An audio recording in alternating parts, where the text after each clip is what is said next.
بسم اللہ الرحمن الرحیم نحمدہ ونصلی ونسلم علی رسولہ الکریم۔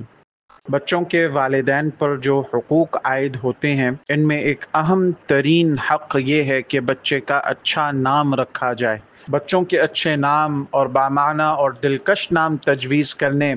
اور مہمل بے معنی اور برے ناموں سے احتراز کرنے کے حوالے سے احادیث میں جو ہمیں رہنمائی ملتی ہے، اس حوالے سے حضرت ابو سعید رضی اللہ تعالیٰ عنہ اور ابن عباس رضی اللہ عنہما سے روایت ہے کہ باپ پر بچے کے حقوق میں سے ایک حق یہ بھی ہے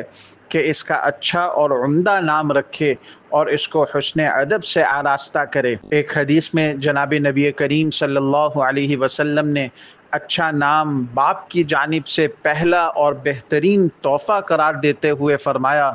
کہ اول ما ينحل الرجل ولده اسمه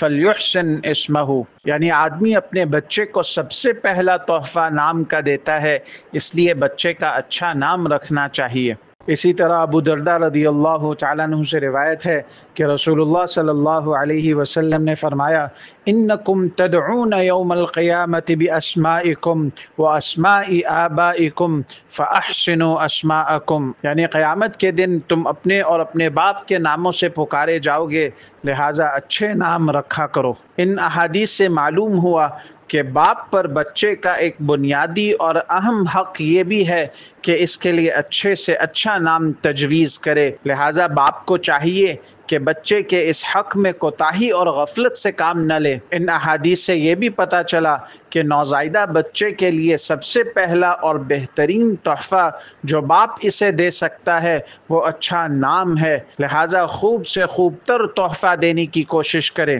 ان روایات سے یہ بھی معلوم ہوا کہ قیامت کے دن اپنے اور باپ کے نام سے پکارا جائے گا کہ فلاں آدمی جو فلاں کا بیٹا ہے۔ اب ظاہر ہے کہ میدان حشر میں اگر کوئی برے نام سے پکارا گیا تو اس بڑے مجمع میں بڑی خفت اور سبکی ہوگی، اس لیے وہ دن آنے سے پہلے توجہ دی جائے اور خود یا کسی اللہ والے عالم سے اچھا نام منتخب کرا لیا جائے۔ یاد رکھیے کہ نام رکھنے کا مقصد محض تعارف اور پہچان نہیں بلکہ در حقیقت مذہب کی شناخت اس سے وابستہ ہے، فکر اور عقیدے کے اظہار کا ایک ذریعہ ہے۔ اس لیے اس سلسلے میں احادیث طیبہ میں خصوصی ہدایات دی گئیں، اچھے دلکش اور بامعنی ناموں کی حوصلہ افزائی کی گئی ہے اور ایسے ناموں سے منع کیا گیا ہے جو برے معانی کے حامل ہوں۔